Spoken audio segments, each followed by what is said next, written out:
Wahoo! And we're live! Is that how the show's starting?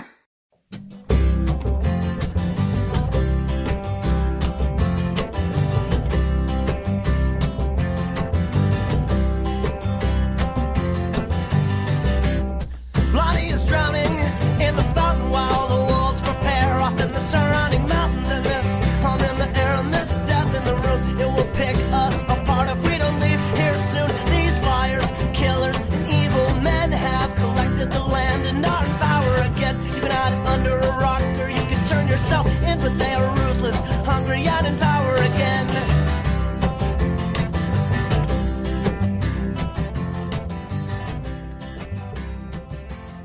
Welcome, hello everyone, to episode 85 of Henry Kissinger's Pokemon Going to Die, Not a Threat.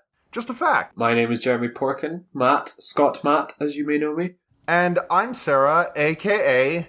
Albert Bernanko, Domko, Santino, Dave, McKenna, Kelsey, McKinney, Geary, Nathan, Louis Pies, Pumar, Patrick, Redford, Lauren Thiessen, Chris Thompson, Laura Wagner, Matre, Anantha, Rahman, Gabe Fernandez, Kieran, Chitan, Visanders, Kapoor.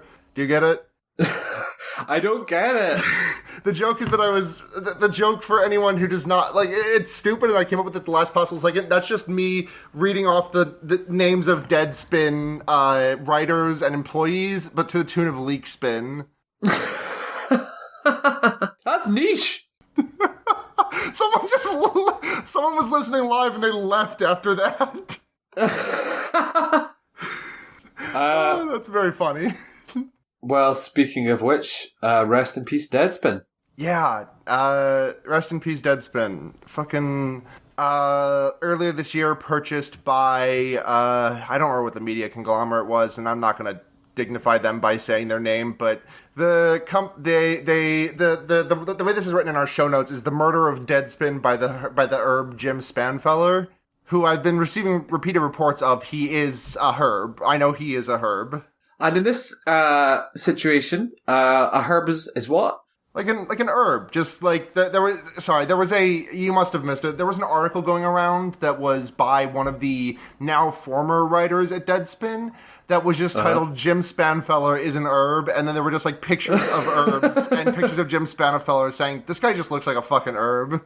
I'm looking at the guy now and I was about to say, yeah, he looks like a herb, alright. Yeah. But this entire thing like fucking imploded because was it this week? I can't remember if it was like late last week or early this week that every GO Media, which is like the what became of Gawker, that whole conglomerate, like, you know, Deadspin, Kotaku, The Concourse, Gizmodo, Jezebel, etc., all of them put up the same article that was titled "A Note to Our Readers," and it was about shitty autoplay ads that were shoved into pretty much every article on the entire GO Media network. And so every one of the publications put up that article, and within a day, those articles were all taken down by management. And Geo issued they had already been pretty leaning on stick to sports, but they made it pretty explicitly, they explicitly said, fucking stick to sports. And when there was pushback by, what was his name? Was it Barry Pachetsky? It was in fact Barry Pachetsky. It was one of the names that I sang at the top of the episode. Barry Pachetsky announced on Twitter that he was fired by GO Media for not sticking to sports. And in following, every single writer and editor at Deadspin has left their post, has resigned from their position. And Deadspin is, I mean, there's still people on the staff, and I want to say real quick, because I feel like there's been a couple people who have been bashing on them. There is a point there, you know, there is some people who cannot afford to do this, like, realistically, like, and there are some people who are stepping away from their jobs knowing that they cannot afford it. And I just ask that we do not bash on the people who have no choice but to stay doing whatever they're doing over at GO Media. Because the walkout, the mass resignation has only been under Deadspin, not under the rest of the the rest of the GO Media umbrella, but this is still a very like ongoing story that will probably, unravel. Yeah, this is definitely not the last we're hearing of it. Like Kotaku, Jason Schreier of Kotaku is very. I mean, the entire like GO Media, everyone under that umbrella has been extremely vocal about how much this fucking sucks, and of course across the media landscape, everyone's been in their favor. People under Verge, people under Vox, people under Vice. The whole three V's of media, and it's been a unifying force, and these are good people and they should land on their feet. And GO has tried to take a very shall we say dumb as fuck stance on this entire thing. Yeah, absolutely. Did you see their letter? No, I haven't. Oh, here comes a statement. In September, unsurprisingly, 24 of the top 25 stories on Deadspin were sports-related, while non-sports content accounted for less than 1% of the page views on the site. Given those facts, we simply believe it makes sense to focus attention and resources on even more sports coverage to serve our readers what they want. While amusing, our readers haven't actually come to Deadspin for stories like Classic Rock, Ranked, or You're Goddamn Right It's Layering Season, or It's Okay to Log Off. Sports touches nearly every aspect of life. Our writers have a free hand to cover the intersection of sports and politics, sports and pop culture, sports and business, or frankly, just about any topic even tangentially related to sports. So, A of all, the fact that they're pulling from September is, that's some weighted data because September is a heavy sports season. I can't remember if we were in the playoffs yet for baseball, but we were either in the playoffs or leading up to the playoffs. Football season was kicking off. Basketball season was on the horizon. Hockey might have been wrapping up a little bit before then, so that might not be it, but I digress because I have no sense of time. But also funny about that, one of the articles that he lists as an example of a non-sports article is You're Goddamn Right It's Layering Season, which, if you read the article past the first 4 or 5 paragraphs, you'll notice that it is actually just an entire, just a football rundown. Like it opens with just like a couple, a few paragraphs about it's layering season. Fuck yeah, dude, I love this shit. And then it's like a match by match breakdown of every single matchup in the NFL that week. Like it's their weekly football column, showing which is evidence of what we all already knew, which is that Deadspin's management does not fucking know what their website does. Yeah. If you want a really good breakdown of this, I really recommend the Deadspin article, "The Adults in the Room." I know it's been linked endlessly for the last couple of days, but I'll just shout it out again. It's a good article. It's just unbelievably frustrating because regardless of how you run a website, if you have good writers, let them fucking write. Just that there's no ambiguity about that. If you have the talent, let your talent do whatever. I don't know. It's just so it goes without saying it's super nefarious and just so paternal, and it's a little bit. Do you remember a couple of years ago when The Onion got bought over by, it was a company that was one of Hillary Clinton's biggest donors, and kind of everyone rolled their eyes a little bit and was like, well, there's going to be a lot of pro-Hillary stuff on here now, or Hillary is going to get a easy ride. And I feel like this is the most extreme, dramatic version of that worry borne out, basically. Yeah. Of completely unrelated, big money, huge, these big acquisition companies taking over media companies and then being really paternal and just gross. Yeah, they're just running it in. They buy the money. They buy it. They milk it for all it's worth, and then they just throw the desiccated corpse off to the side. And then that's business. And Jim Spanifeller is not gonna take a hit on this. Jim Spanifeller is gonna probably I don't think he will be that far in the red off of this, which is really frustrating. Yeah, it's I don't know what more you can say other than eat some billionaires, just eat them. Can we eat them? Yeah, can we eat them already? They have our best interests at heart. Picture me slamming my fork and knife on the table and saying, I need rich people! That's me right now. It's what we as a society. It's what we live in a society, and we need that. We need it. We gotta have it. We gotta get it. Gotta make it count. Gotta get it. Yep. So this is a news story that came out shortly after we recorded last week. So we didn't get, this is a little bit dated, but I wanted to talk about it because it has made me extremely mad and sad. Yep. So this is this story is extremely depressing. In the grand scheme of things, it is a pretty small scale, but it's very representative of what the right is. I mean, as if we didn't already know, but I digress. So this is about Luna Younger, who is a 7-year-old kid. She is a trans girl, just 7 years old, has decided she wants to wear girl clothes. She wants to be referred to as Luna. And her parents were divorced in 2016. The parents are Jeffrey Younger and Georgilis. Georgilis. I can never remember how to pronounce Greek anything. The mom, Anne, is completely supportive of the kid, and the dad is virulently transphobic, refuses to refer to her with the correct name and pronouns, dresses her up as a boy and posts videos to the website, which is Save Dead Name, and I'm not gonna repeat it. It's savedeadname.com.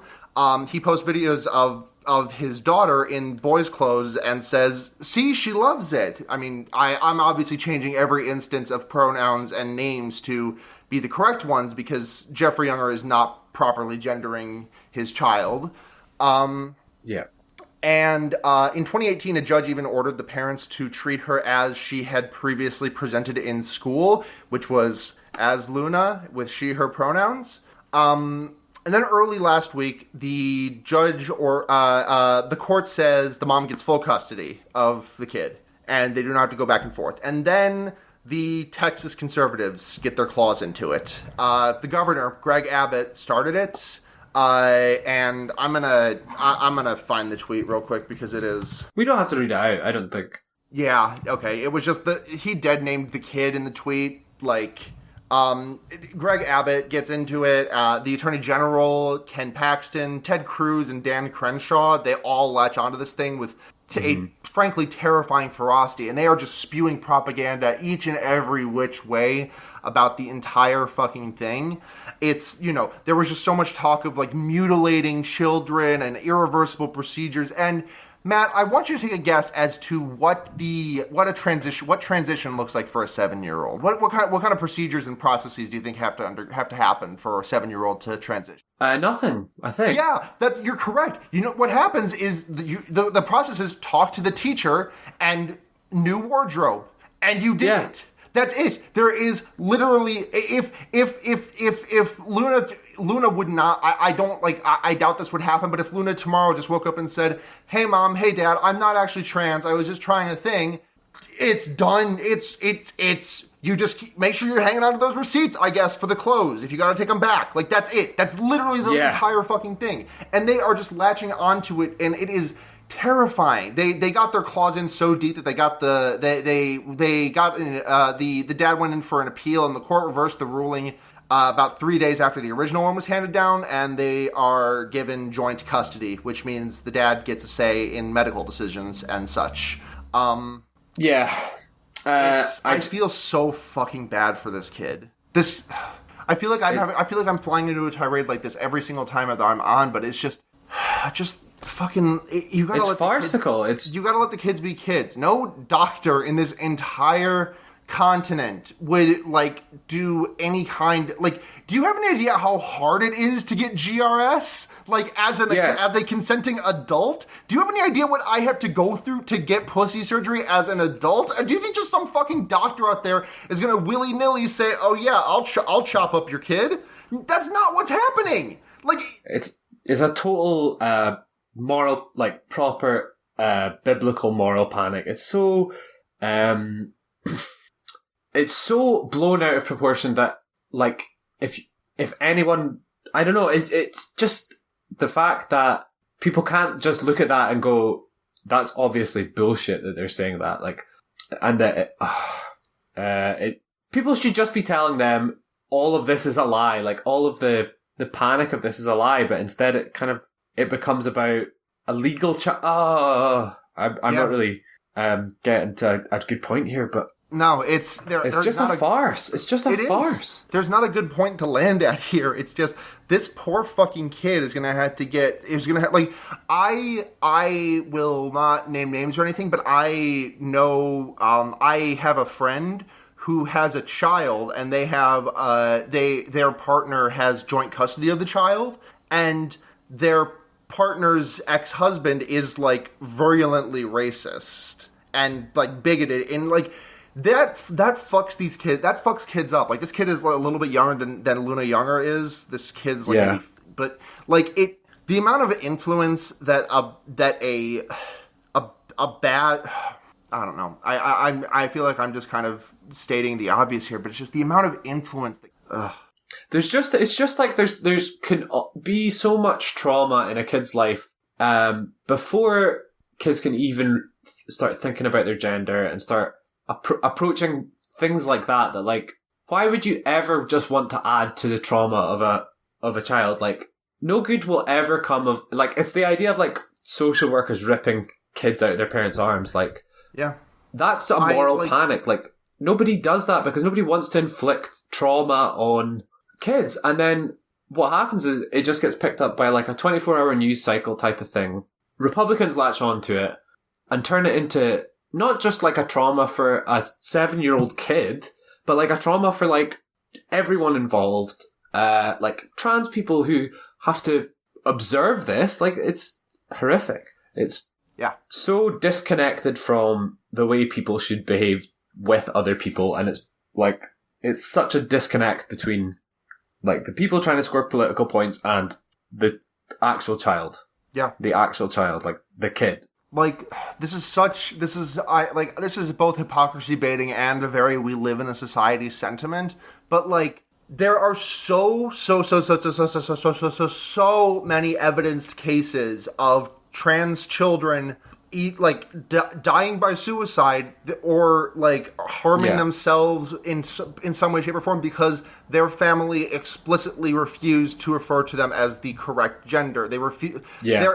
There are so many trans people out there who are told by their parents, "You are cis," and yet everyone seems to latch on to this idea of the trans obsessive parents who force transgenderism on their children's. Like dropped. Like, I don't know where that comes. I'm sure I do know where it comes from. I cannot understand how people can believe that when there is so much evidence going the other direction that they don't give a shit about. Yeah, it's just. It's yeah. I don't know how more like what more is there to say other than the fact that like news reporting and like political accountability needs to be a lot better. Like it shouldn't be legal for like representatives, senators to get involved in this sort of stuff. Like I understand why, and I understand that like maybe historically that there's been a situation where senators have had to maybe intervene on a legal case that isn't going right for people. But like this is a custody battle. This is custody. It's like televised committee hearings and stuff like that. I feel like it's like in the name of accountability, it should be the right thing, but instead it becomes an opportunity to spin and an opportunity to. And I mean that's the right playbook. And you know, I guess. And the end of the story is just, I feel so fucking bad for Luna Younger. That poor fucking kid. And she is so goddamn strong, and I hope that she can get out from under her dad in some way, shape, or form. Sure. Absolutely. Okay. Let's talk about the Keystone Pipeline, I guess. On to something else. Yeah. Wonderful. This one is not one that I have too many details on because this is like a pretty recent story at time of recording. Okay. So we will just sort of touch on it for a moment. Yeah, we'll just touch on this one real quick because we need something in the hot. We need a quick hotspot to get us out of that doldrum. Yeah. So the hotspot here is that the Keystone Pipeline spilled 1.4 million liters, which translates to about 9,000 barrels of oil. So The protesters were right, as always. The Keystone Pipeline was a horrible danger, but people got to make money off it, and now the oil spilled, and they get to go, oopsies, like... And move on. Yep. Like... Yeah. What? Remember Deepwater Horizon? Do you remember that? The Deepwater Horizon? Yeah. Was it a fictional movie, or was it based on a true story? Oh, that was a fictional... That was a real thing. That was the BP oil spill. Okay. I don't think I've seen it. Yeah, Mark Wahlberg only stars in real stories. Oh yeah, that's true. Yeah, that's why a couple years ago, would have been about maybe 15 or so. About 15 years ago, when we lost about a third of our population to mass suicides induced by plant life. Oh yeah. Yeah, that's what that one was all about. Yeah. Oh shit! Yeah. Yeah. Remember tragic. that? But anyways, do you remember? Yeah, I only bring up the Deepwater Horizon because you can just cause one of the biggest oil. You can just cause oil catastrophes, just massive pollutions, and it just doesn't fucking matter. People will lampoon you in the news for a little bit, and you will get made fun of. And Mark Wahlberg will star in a movie about how shitty you are a couple years later. But like. BP is still... It doesn't do anything. BP still has, like, good stocks. BP is still, like, worth investing in. BP is still making money hand over fist. You know, I'm beginning to think whoever tries people for crimes against humanity is probably not very good at it. No. But this is about the Keystone stuff. The Keystone stuff, and I know that up north of the border, Justin Trudeau has been pretty vocal about his Trans Mountain pipeline in the aftermath of the election, after kind of staying silent about it because he knows that his voters do not like it. So I'm wondering if he's gonna keep talking about it like this didn't just happen. Like there isn't a pipeline that leads from that goes from Calgary into the U.S. that just had this massive spill. And yeah, I wonder. I think he will, and I don't think anyone will call him out for it. If you ask me, I think that's what's going to happen. I think he's going to be like, "Hey, no, don't worry about that. No, we'll be fine." Yeah, and, that was just a fluke. We'll be fine. My one is much better. Yeah, I built it with my own hands. Yep, mine's got cool racing stripes on the side. It's got flame decals. Mine has a rainbow flag on it. Mine has a Hot Wheels track on top of it that can go all the way across the country. What a wonderful world. Yeah. Breaking news. Breaking news. Google bought Fitbit. Huh? You know Fitbit? Yeah, I didn't hear you. Sorry, you cut out a tiny bit. Google bought Fitbit. Oh, great. Of course. Yeah. Of course they did. Yep. What? Shay, is that literally breaking news? Yeah, as of like 4 hours ago. Oh, shit. And I gotta say, there's Google Voice. My statement, Fitbit health and wellness data will not be used for Google ads, is drawing a lot of questions that are already answered by my statement. Yeah. I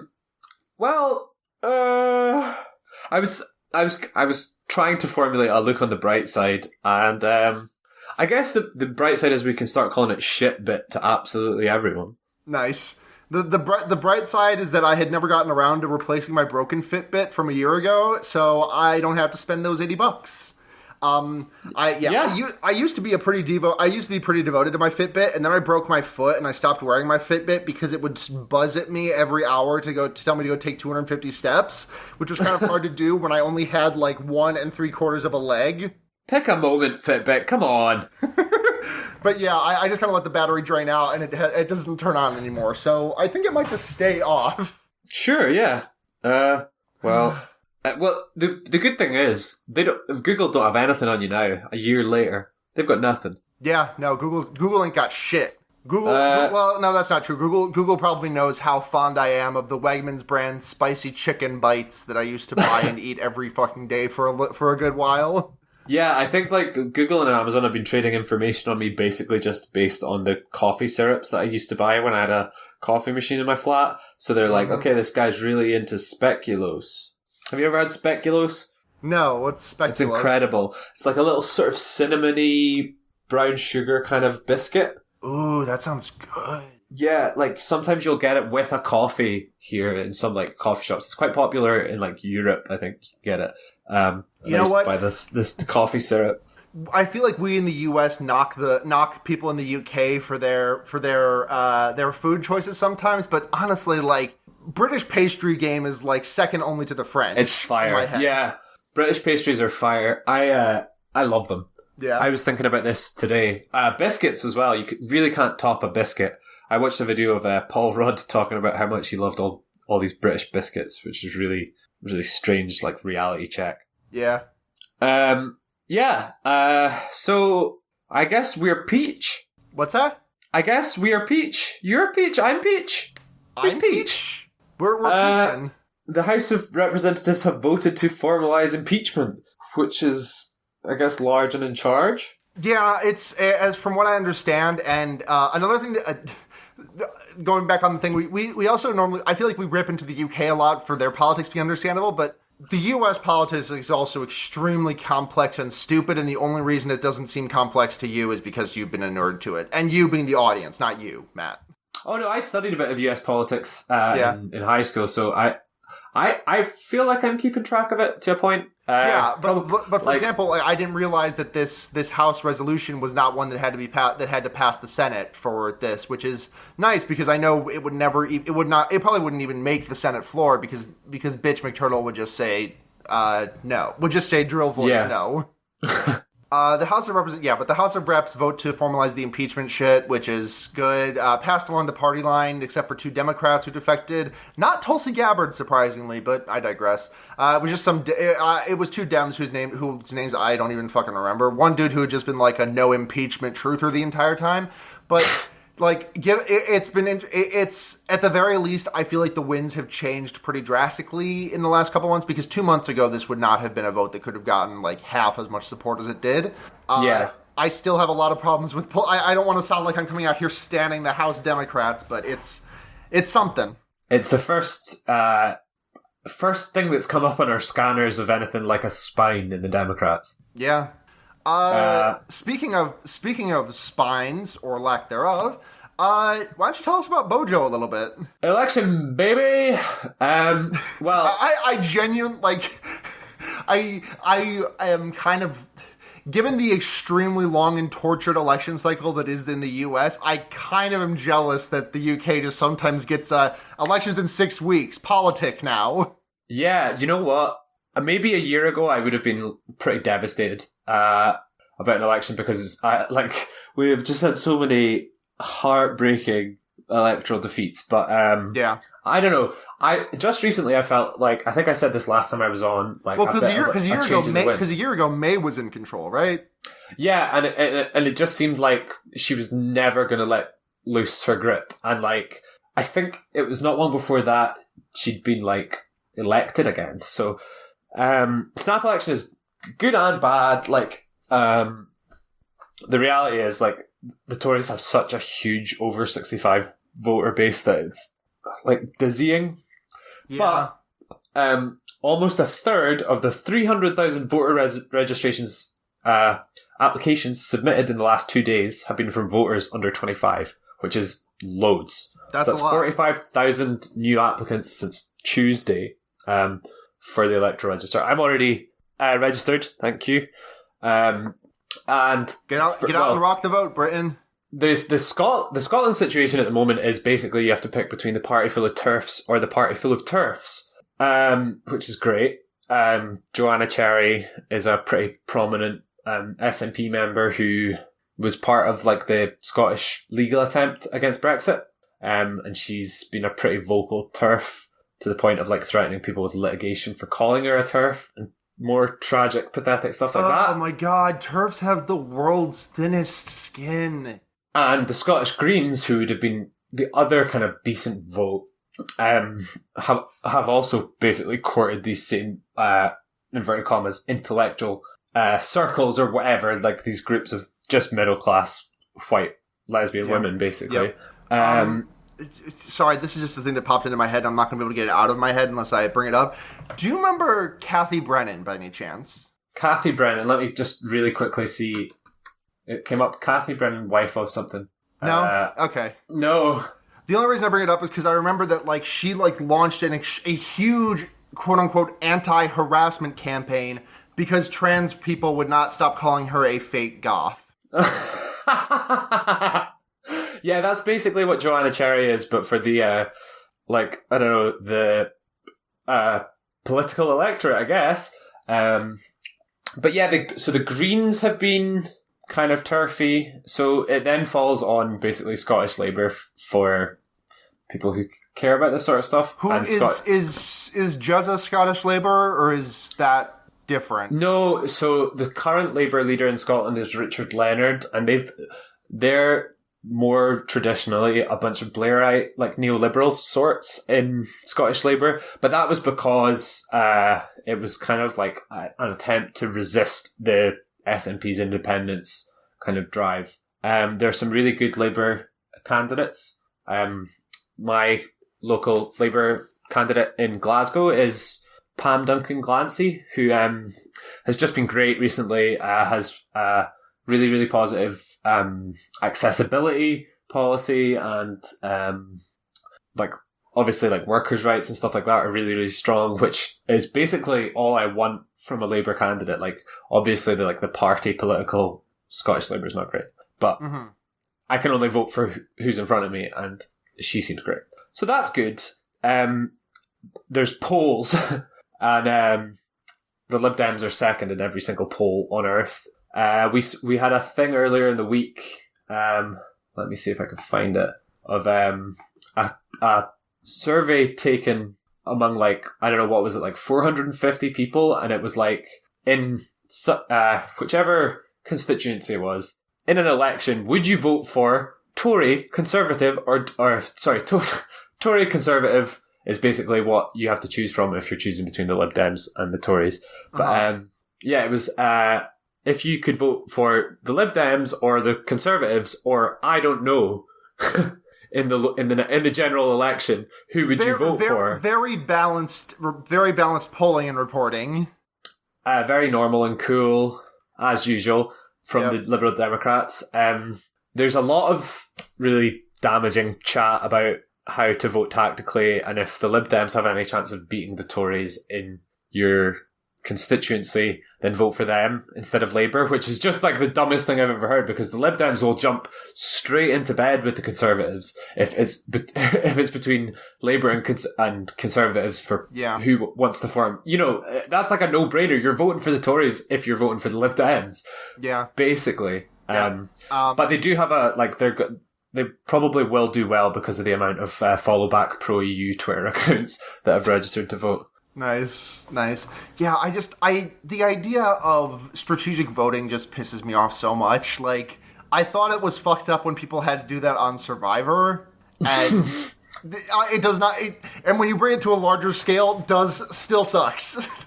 I feel like I say this every day, but like the sooner we just get rid of first past the post, the better we will be as a world. Yeah, basically. Oh man, that was another one. That was the first vote election I ever took part in, was a vote on a switch to AV from first past the post, and I voted yes because I was in the middle of my like A-level politics, which I guess is like I don't know, your like senior year of high school, and it failed miserably because it was really, really confusing election literature, and the referendum had been really badly publicised and all that sort of stuff, which is exactly then what was used as the model for the Brexit vote, surprisingly.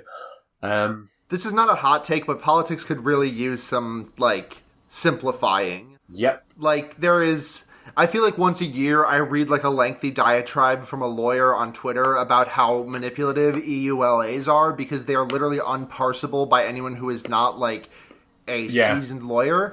And that's how I feel about most politics, which is like I'm not like a huge brain genius of policy, but like I feel like I'm someone who like I've been tuned in for a couple of years at least, and I feel like I know some stuff, and like the amount of effort I have to put in to parse what the government tells me is like so what the government is saying, not even what the government tells me, what the government is saying, the amount of effort I have to put in to parse any of it is maddening. I have this really, really good book. Here we go.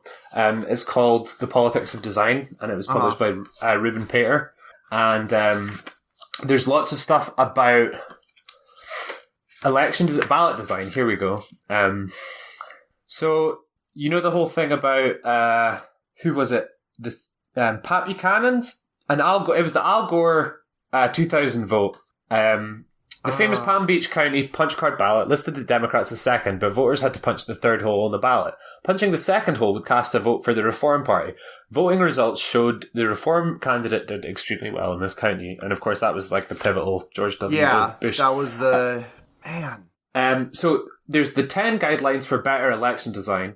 The thing is, talking about the 2000 election just like always opens a Pandora's box of anger in my head. Like, I was not even, like, conscious of what a politician was when it happened, but, like, reading back on it, I get more and more mad every fucking time. Where just, like, the ferocity with which the Republicans were trying to stop the recount.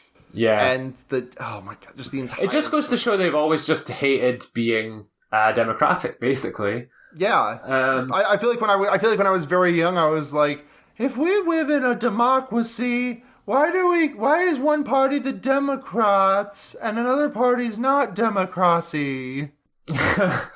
Well, you weren't wrong. Yeah, though the Democrats have not done a great job of upholding that either. But I digress. So what else? What else as far as UK poll goes? We've got new London mayoral candidate Rory Stewart, the darling of every like neoliberal Tory sympathiser in the world, is still a racist. And a pair of Irish guys from decidedly not London were referred to by Rory Stewart as a pair of minor gangsters. Okay. Cool and good. Sure. So this is, I don't know if you know much about Rory Stewart, but he's a bit of a tragic mess of like the idea of he's the archetype of what a, inverted commas, good conservative looks like, which means he still votes against gay rights, but he speaks very eloquently and doesn't say anything. He doesn't say any slurs, because he still says racist stuff. Yeah, but he's not racist. He's not racist in his heart, which you can see because you have X-ray brain. X-ray. Yeah. So it's two guys from members of the rap group Hair Screed. Members of the what group? Rap group Hair Screed. Okay. Had been referred to as minor gangsters just in like a sort of press opportunity in London, and he was like, "Oh, haha! They've told me that I should fuck off instead of running for mayor. It's nice to be brought back down to earth by minor gangsters." And these two guys, whose name isn't mentioned in this article, which is very helpful, I don't think. Tony Constone and Lilo Blues, one of them said that he was trying to take advantage of black boys when it's convenient, then ridiculing them, which is exactly what he did. And fair play to them for calling that out. So Rory Stewart's still racist. There was a biography of Theresa May that described her as surly. I don't have the link for that anymore, but all that frolicking in the fields of wheat clearly takes a toll on your soul. We have from last week's notes, Boris Johnson called the French, inverted commas, turds. He basically begged them to let Britain he begged the French government to block the extension request for Article 50 to leave the EU. And when they turned him down, he called them turds. Oh man, I've just got this article is just a list of more xenophobic and horrific. We don't have to. Yeah, we can go through it if you want, but I might also just say to you what you said to me, which is we don't have to read it. Yeah, no, I'm just trying to find. I feel like calling French people turds isn't that bad compared to the rest of the stuff. So I want to. Yeah, I was gonna say I feel like Bojo has said worse things about not only worse things about other people, but like also worse things about the French in like the past month. Yeah. Okay. So anyway, let's move on from that because I have some more current and more kind of interesting news in the respect of it's not nice, but could have a positive outcome. Nigel Farage is running for government again, even though he said he was done with politics when he completely fucking ruined our country. He said that. Okay, just as a recollection, because I was not as tuned into international politics as back then as I am now. But he was the Brexit guy, right? Yeah, he was the face of the Brexit campaign. Okay, so he founded UKIP. He got Brexit done, and then he was like, "All right, I'm about to head out," and just fucking just phased out of existence. I'm going to live with my family in France, basically. No, Nigel did not die on the way back to his home planet. We wish.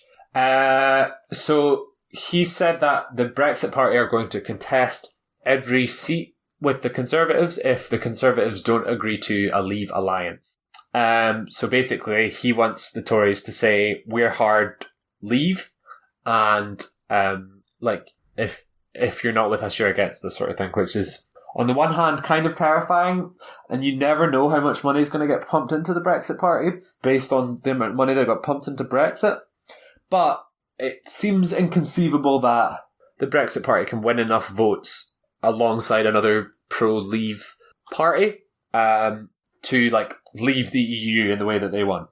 So the thing is if the Tories say, okay, we are going to be like a hard Leave, hard Brexit type election campaign, if that's what they choose to run, then they probably are going to alienate not only their own voters, but a few of their centre-right members who are, already leaving in droves to the Lib Dems. Yeah. Brexit is truly the Dark Souls of policy. But it means that some kind of working class seats like Hartlepool, which is in the northeast of England, shout out my friend Holly if you're listening. I'd be surprised.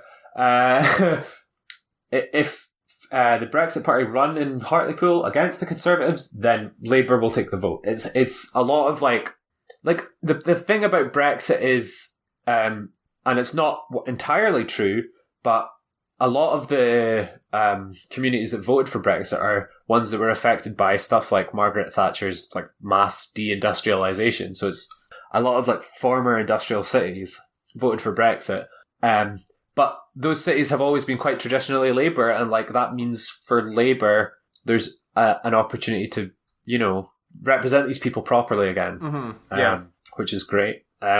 So that's one to keep an eye on, and I guess the more and more toxic and horrible this election becomes, that will become more of a credible threat rather than a potential benefit. But it's still having a pretty drastically bad impact on the Brexit uncertainty is having a drastically bad impact on jobs in the UK. So yeah. The sooner we get a Labour Party with Jeremy Corbyn or someone like him as leader in office, the better. And it feels as possible as ever, which is to say not very, but fingers crossed. Who the fuck knows? You mentioned the TERF party earlier. Yes. TERF parties, rather. And the UK is not the only one dealing with TERF problems right now. This past week, a little bit longer than that, a couple of weeks ago, the Toronto Public Library had mentioned that they were going to be having basically just a TERF event. There was a TERF event that was going to be hosted at their library, and they were the TPL was hey, we're not going to stop it. There was a huge protest turnout the day of just, tons of chants of, trans rights or human rights. Sure. They entered the building, walked into the room where the meeting was being held, and the cops were called pretty damn quick. Cops arrived, and they pretty much, no actual, barricade was made out of items, but the cops just formed a fucking Red Rover line and wouldn't let people out of the library, except for the TERFs. They just kept the trans rights activists in there. And the TPL has since said that they're going to have I believe they said they were going to have a forum or a closed doors discussion of their decision of whether or not to platform these things, because the TPL is that's a pretty big library, and if I'm not mistaken, it's also the location of the TCAF, Toronto Comics and Art Festival, I think that stands for. Right. And a lot of people have opted explicitly to not go to TCAF because it is being hosted at the TPL. And I don't think TCAF is happy about this either. They probably I bet that I think like most conventions lock down like a year ahead of time their locations. And this, TCAF's in like 6 months. But, hopefully the TPL will change their tune on this and not platform turfs. Yeah, there's absolutely no justification for public libraries platforming turfs. It's like, it's not in the name of anything that libraries are even in like, it's not in the spirit of what libraries are. Yeah, I mean, I feel like a credo, I feel like a thing I hear about libraries is that libraries are for everyone. But the thing is, then you have to deal with the intolerance paradox there, which is if you're going to be tolerant of everyone, then you have to thereby you have to be tolerant to the people who are intolerant of others. And only by being intolerant towards those who are intolerant can you create a welcoming and ultimately tolerant space. It's a paradox, quote unquote. That's what it is. That's what the whole thing is, but it's referred to as a paradox, if I'm not mistaken. Well, sure, but like at the same time, like you can't there's no tolerance of misinformation, deliberate misinformation from a library. Like libraries are for information, and that means like verified and respected. Not even respected. That's not even what I mean. But like I study information studies, so I feel like the lesson to be learned is that like humanities are not colonial, and like libraries need to be decolonized, basically. And it's just it's shitty to see this shift from libraries, and I've seen it sometimes in the UK too. But it's just shit. Turfs are shit. Hello? Yeah, I couldn't hear exactly what you said, but you sounded loud and mad at the very end there, so I agree. Yeah, turfs are shit. Damn, your connection broke up again as soon as you said turfs are shit. That's all I said. Yeah. We've got PG&E, the company that we discussed 2 weeks ago, shutting off power to about 2 million people. They had to do it again. And they might have had to do it a third time. I can't remember if they did it last week and this week or just this week. But the stated purpose wound up. The fire still happened because California is currently undergoing a really bad fire. The tiniest of silver linings is that the Reagan Library is about to become a gender-neutral bathroom. There's an old clip of what's the guy's Gore Vidal, I believe. It's just a clip of him on back on like some late show, and he just like tragically the Reagan Library burnt down, taking with it the 2 books that were in there. But even more tragic than that is that Reagan had not yet finished coloring the second book. Which is really fucking funny. I just burned 2 books. Rip. Okay. Speaking of the Bay Area, Twitter is removing quote-unquote political ads, which is the Twitter thread that Jack Twitter threw together made it, like, on paper, it seemed like a good idea, but, like, that's on the most surface possible levels, because as soon as you get, like, 1 iota deeper than the surface level, it's just fucking bad. But it's an obvious response to Facebook being fucking skewered by Congress for their stance on political ads. And it's also going to skew the app even further to the right because Jack Twitter is going to decide what is and is not quote-unquote political. Because, for example, my existence should not be political. Like me being trans, that should not be political. But depending on who you ask, I am it is very political. Yeah, it like Twitter won't doesn't have the right concept of political for it to make sense. Yeah. And I saw something that people were being banned. Or you can't report stuff now on Twitter without you yourself being threatened by the tweet, which is bullshit. Yeah, that's nothing new, really. I mean, it's not that you can't report. It's that it's like prior it was not really paid attention to, I don't think. Mm-hmm. But that's just Twitter having horrible moderation. That's nothing new. I do want to be clear that this is just when I say political ads, this is meaning that there will not be like at politics promoted into politics on promoted tweets anymore. Right.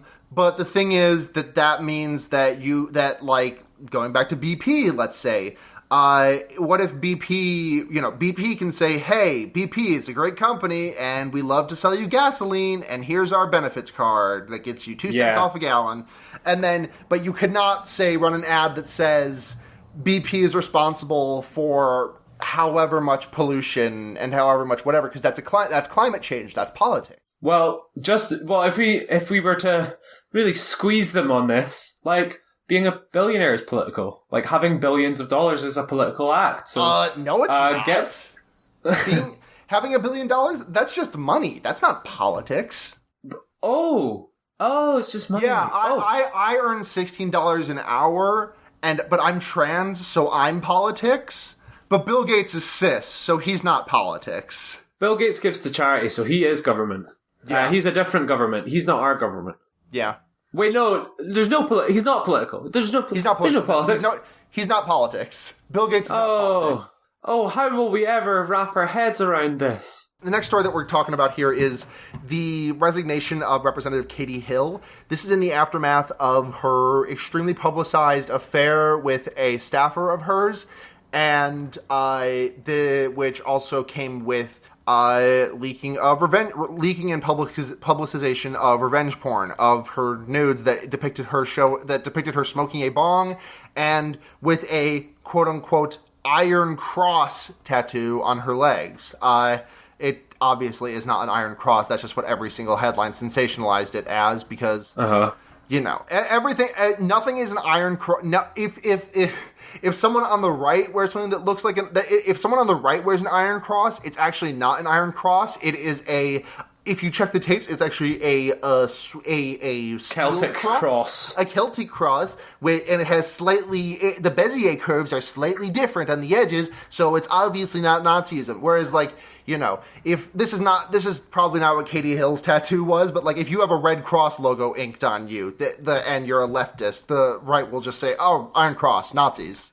Yeah, but that's crazy, isn't it? Yeah, that's hitting a little close to home for me because I tweeted that PewDiePie had an iron cross on a hoodie he wore, and my replies were just filled with chuds about it for the next 2 weeks. Yes.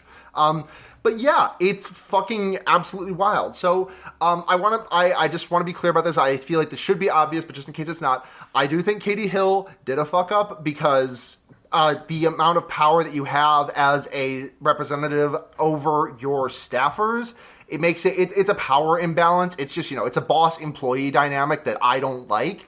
But this is she was torn down with the ferocity, and the publicization of revenge porn is just, like, this is not the last time we are going to see this happening. Yeah. And, especially in this internet age, like Matt, you've taken nudes before, right? Like, there exist nudes of you somewhere in the world, right? Yeah. Yep, I do too, and I'm not going to say, I do not know a person over the age of, 20 who has not taken at least one picture of their ass or whatever. Yeah. And it's not the first time, or it's not the last time this is going to be happening, so. Yeah, it's her relationship with the staffer was really not that important to her. I mean, her relationship with the staffer was not that pivotal in her decision to resign. The resignation really just kind of came from the fact from what I can tell, at least, the humiliation that she was facing at the hands of the publication of that revenge porn. Yeah, and then probably the resulting media circus around it too. Yep. And that's been happening a lot. I mean, that's been happening a lot to British politicians too. Is a lot of, particularly women politicians in the UK, have been have stepped down because of the amount of online abuse and threats that they're getting. And it's like, at what point, like people are daily getting terrorist threats, having their privacy breached.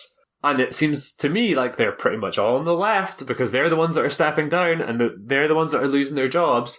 Meanwhile, the right are like fucking Brett Kavanaugh's in the Supreme Court. Yep, Brett Kavanaugh's in the Supreme Court. Donald Trump is in the Oval Office.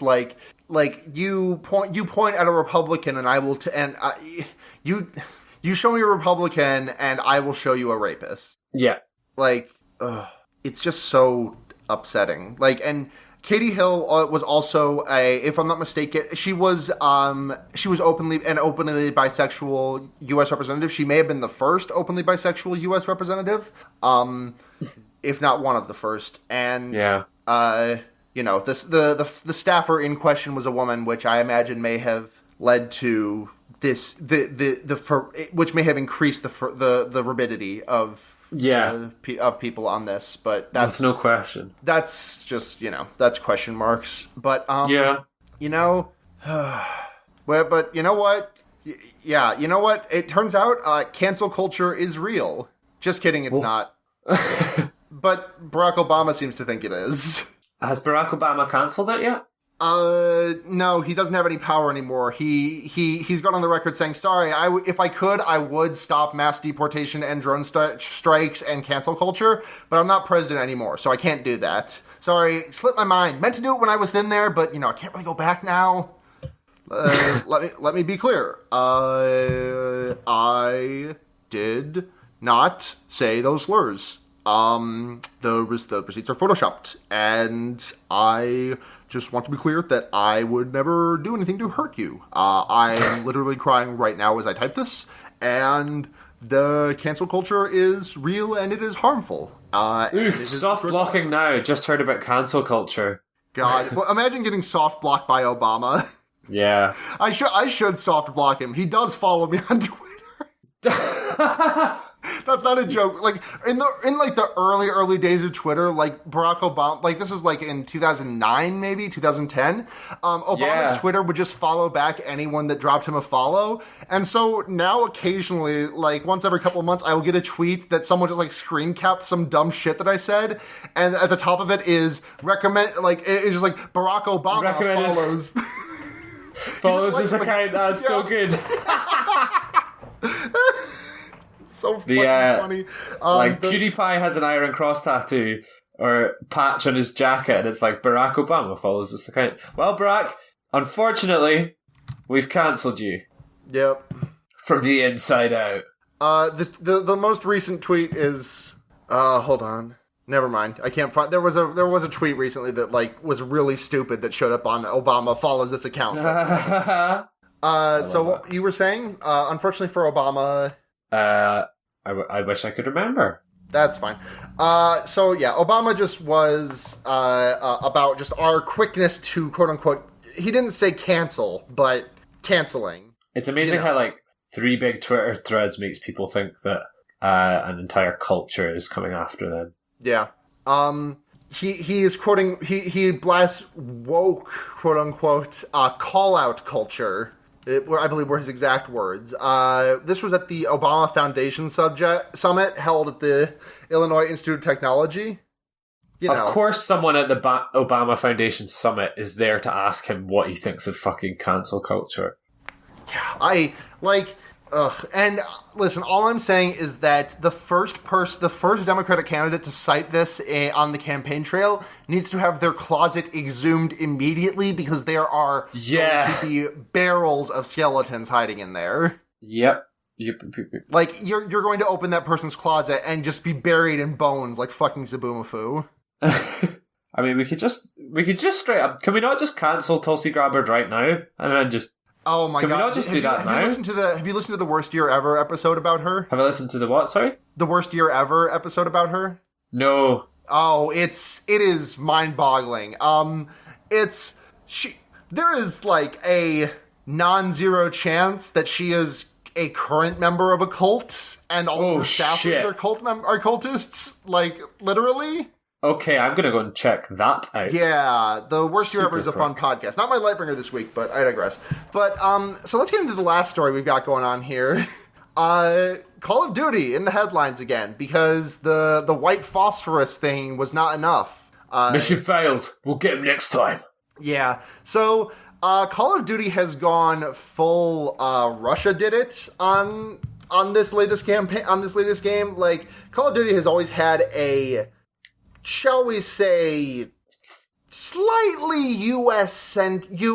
idolizing view of war. Jingoistic kind of. Yeah, jingoistic. The only exception to this is the campaign in the Call of Duty Infinite Warfare, which I genuinely think is like a very good and compelling just a very good and compelling story about how there's nobody fucking wins at war, and all of your friends and coworkers will just die. And also Kit Harington is there. Interesting that would be the one that gamers don't like. That can't be linked though. Never mind. Yeah, that's not linked. Yeah. Anyway, so yeah, I only watched a little bit of it. It looked very US centric. Yeah, it's the remake of Modern. It's the remake of Modern Warfare, which is the first in like the Modern Warfare was like the big turning point for Call of Duty. That was like the big turning point for military shooters in general, because up to that point they had pretty much just been like World War II simulators up and down. Yeah, but like Call of Duty 1 to 3 was war as hell, and then Call of Duty 4 was war as cool as hell. Yeah. Oh my god! Do you remember how? Did you ever play Modern Warfare? The first. Yeah. Do you remember how the first mission, because the first mission is that like that one on like the ship in the wetsuits. But remember how the second mission of that game like opens with you just like sitting in the backseat of someone's car, driving through the back streets of some Middle Eastern country, and just seeing a bunch of like crime happening, like just like it's like I picked it up when it was free on PlayStation Plus, and I could not, like, I just was like, I'm not touching this anymore. Yeah. But, hold on, I'm trying to find, okay. So, in the game, there are some parts of it that are, there are parts of it that are, ripped from the headlines, but some of it is misattributed. For example, the Highway of Death, which is the, I believe it was the, I'm just going to read straight from this PC Gamer article. On February 26, 1991, U.S. and coalition forces attacked a column of Iraqi army forces as they retreated from Kuwait and tanks and other vehicles. Some report the presence of Palestinian civilians as well, and estimates vary between a few hundred to over 1,000 deaths. A U.S. Navy pilot said that it was like shooting ducks in a pond. The U.S. defended the attacks, but was accused of committing war crimes by the former Attorney General Ramsey Clark and others. But in Modern Warfare, that's the Russians. The Highway of Death happened. It totally happened. But the Russians did it, not us. We're cool. We're cool. We're America. Wow. For real? Yeah. In that game, the Highway of Death happened, but Russia did it. Oh, that is sickening. And then I've been watching reviews of it, just as part of my, my YouTube rotations. And every review of that has been like, it sort of shies away from the fact that war is in the news and they kind of don't say anything. That is very much fucking saying something. That is very fucking political. Yeah, it is. But they've got that sweet, sweet deal with the military, so they don't really want to give that up. Activision can fuck off. Yeah. Activision sucks farts from my asshole. But yeah, that's gonna about do it for the news wrap up for the week. I think that's everything that I wanted to talk about. Did you have anything that we didn't cover? I actually, there was a couple of things from British politics that I maybe wanted to add in. There was a BBC Radio 5 interview with a Labour politician. We can maybe put it on the Twitter or something. But it was this horrible, I'm pretty sure she's an heiress, host asking a Labour candidate questions. And he says, like, we need to, like, deal with the billionaires in this country. And she starts... She immediately is like, hang on a minute, you don't want billionaires in this country? I saw this clip. I was so mad. I couldn't even make it halfway through it. Some people in this country dream of being a millionaire. And it's like, or a billionaire. People don't fucking dream of being a billionaire. People dream of, like, doing a well-paid job so they can have a good life. It's got nothing to fucking do with, having that much ridiculous, unrealistic wealth. And then she's like, billionaires make up a 20% of our tax contribution. And it's like, well, yeah, that's fair enough, but what you neglect to mention there is that, like, they also occupy about 99% of the tax contribution. Yeah. They should be making up, like, 95% of the tax contribution if they earn billions. Like, and slightly disappointingly, the guy that was on the phone and kind of didn't really stand up to the challenge and wasn't like, yeah, but what you're forgetting is that wages are fucking low and, like, everything's garbage. So there was that, and I think that was the only thing. Yeah, Yeah, that was a fun clip to watch to get mad on a Wednesday morning. It definitely was. So shall I just do the wrap up? Hold on. I just saw a headline just happened to cross my dash. I just want to take a look at it, see if it's something worth talking about. Okay, well, bit of a downer, but this is something that I would like to at least discuss. I'm just going to read straight from the transequality.org press release. The Trump administration announced today that it would abandon civil rights rules for organizations receiving billions in taxpayer dollars. Announced by the HHS this morning, the rule immediately removes any requirement that recipients of grants from HHS enforce non-discrimination rules that prohibit discrimination on the basis of sexual orientation or gender identity, impacting all discretionary and non-discretionary grants across the department. The rule will allow anti-transgender discrimination in HIV and STI prevention programs, opioid programs, youth homelessness services, health professional training, substance use recovery programs, and many other life-saving services addressing crises with a disparate impact on transgender people in the United States. So that's fun. Fucking impeach the guy. That's all I can say. Yeah, I mean, impeachment's too good for him at this point. Fucking just do something. Yeah. Anything. Hopefully this gets stopped in some way, shape, or form. Yeah, it will. So the winds are changing, baby. Now, if you want a grant from the Department of Health and Human Services, you can say fuck trans people and you'll be Gucci. Which, you want to get into Lightbringers? Sorry to suck. I do have a Lightbringer. Hey, but it's good to know that. Well, it's not good, but it's necessary to know that. Would you like to hear my Lightbringer for this week? I'd love to hear your Lightbringer. I found out today that my hometown, Elgin, in the northeast of Scotland, set a global record for sales at a Domino's pizza in the opening week when it opened last year. That rules. Is that your Lightbringer? My hometown is the best at eating Domino's pizza. Yes! So that's my Lightbringer. And I just started a new job where I don't have to work weekends anymore after 5 years of not having a weekend off. Nice. Fuck yeah. I've got two Lightbringers this week. My first Lightbringer is that I went and saw the movie. I got three Lightbringers, actually. I did a double feature last night for the first time in my life. This is the second time in my life I've been to a double feature, but the first time I've actually watched both of the movies. The time prior was I watched Maleficent and Transformers 4 Age of Extinction. And I didn't make it through Transformers 4. When Stanley Tucci showed me the Beats by Dre headphones or whatever, I was like, I'm dipping out. I'm done with this movie. Alright, my head out. But the double feature I saw yesterday was Robert Eggers' The Lighthouse. Hell yeah. Starring Robert Pattinson and Willem Dafoe. Fucking tremendous movie. So, it was a lot like The Witch to me in that it was not as slow of a burn as The Witch, but it was still pretty slow. It was incredible. If my one recommendation though is that Willem Dafoe is doing maximum grit to his voice and also maximum Irish accent.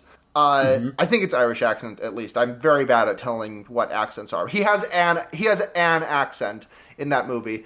And it is very strong. If you can happen across a showing that has subtitles, I would recommend it just because it gets, if you are in the States at least, if you're from across the pond, you probably can make out what he's saying pretty easily. But there were a couple of scenes where I just couldn't really make it out when he was maximum gruff. A friend of mine said that she watched it and she was like, I can't wait to watch it again with subtitles. So that sounds about right. I got most of it. I got all the important stuff. And the way that the last 10 to 15 minutes of that movie are fucking incredible. And then the other movie that I saw as part of the double feature was Parasite, Bong Joon-ho's new film. Oh, yes! Which was genuinely tremendous. I think yesterday might be the best day of movies I've ever done in my life. That's gnarly. And yeah, Parasite was. I hesitate to quote reviews, but there was a review floating around that referred to it as a necessary film about class struggle. And yeah, it's extremely that. I can't recommend it enough. It is hilarious. It is. Yeah, the line from that. I don't want to say anything else. I want to say one little quote, if you don't mind. I'll permit it. Because the mum in Parasite says, "Money is an iron," and yeah, I was like, fucking yes, it is, actually. Sitting there I agree the fuck out of this movie. Yeah. I also saw some people on Reddit being very wrong about that movie, but I'm not going to say anything further about it. Go and watch it. Yeah, don't look it up. Just don't get spoiled on anything. Just go see the movie. No movie has ever taken my breath away like Hereditary. Hereditary literally took my breath away. Parasite is the first movie since Hereditary that has come close. Hell yeah, I loved. This is officially a hashtag Bonghive podcast then. Fuck yeah, Bonghive. So shout out the Bonghive. My third Lightbringer is, tomorrow is 1 year anniversary of me taking home my beautiful baby bearded dragon, Smile. He is just a bringer of light into my life, and I love him. Hell yeah. That's great. Pets rule. Pets rule. Is that going to do it for this week's episode of Henry Kissinger's Pokemon Going to Die? Not a third. I believe it is. Okay, so let's wrap up. We are HKIPGTD everywhere. That's Twitter, that is Facebook, that is, I think we have a Tumblr. Yeah, we have a Tumblr. That is Gmail, and that is Patreon, where you can go if you would like to support the podcast. $1 a month gets you access to any and all bonus content that we do. $5 a month gets your name read on the podcast and a special user status in the Discord. $10 a month gets you an even more special user status in the Discord, and you can listen live, like we have one person doing right now, and we had another person doing before I did my funny leak spin joke at the top of the episode. So thank you very much to... Hold on, Patreon is being slow. Thank you very much to Burgermeister, Stephanie Ruff, Pregnant Seinfeld, David Besser, Alex Schaup, Six Arm Sweater, Win. Sorry. Let me try that again. Six Arm Sweater, Win, Bryce, A Sexual Fish Tank, Ashinu, Alex Hoot, Maximilian Rower, Tufster McGee, Bryant, Nick Clarkson, Kadeho, Flo Siegel, Destry Hawk, Pierre the Disaster, The Tallest Jew, Michael Weems, Non-Binary with Left Beef, Summergeist, Dijonais, Chaz Goblin, and Paul Blart Flesh Cart. Thank you so much for your service. Thank you very much to the Taxpayers for the use of our intro music, Evil Men, off of the album Cold Hearted Town. It slaps. Thank you very much to Matt, GameCube, and Noisepace.xyz for hosting this and many other podcasts, such as my other podcasts, Fear Baiting, which just wrapped up Schlocktober, and The Wonder Years, which is an Animorphs podcast that I do with my friends Blair and Seda. If you want to find me elsewhere, I'm also on Twitter at SunhatZhenya, SunhatZhenya, and and thank you to the Reddit user Bisexual Punch Party for maintaining our subreddit. We love you. Matt, where can people find you? You can find me on subcity.org/shows/me, myself, and IMDb, where I do a movies podcast that's currently on hiatus, but will be coming back soon. You can find me at Matt L. Steven, PH, on Twitter, and you can find me on my PlayStation 4, if you're dangerous enough. Hell yeah. All right. That's going to do it for this week's episode of Henry Kissinger's Pokemon Going to Die, Not a Threat. Memento Pokemori. Memento Pokemori. 12. Whoa! I just found 12 bricks. Shush! Damn! Looking on the side. On the road. There it go! What? 12 bricks. Finna make a flip. Gotta make a count. Gotta get it. Oh my god, what the